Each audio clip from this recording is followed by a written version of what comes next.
In fact, he was in danger. This is a jumping spider. He was the predator, and he was hungry.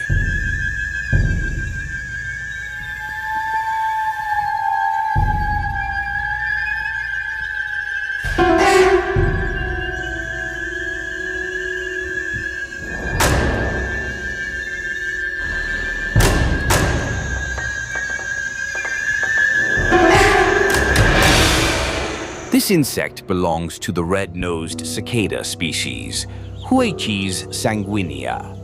Unlike most cicadas, it is active during the day, not at night. Its bright red nose and black body are a warning signal, telling predators it may taste bad.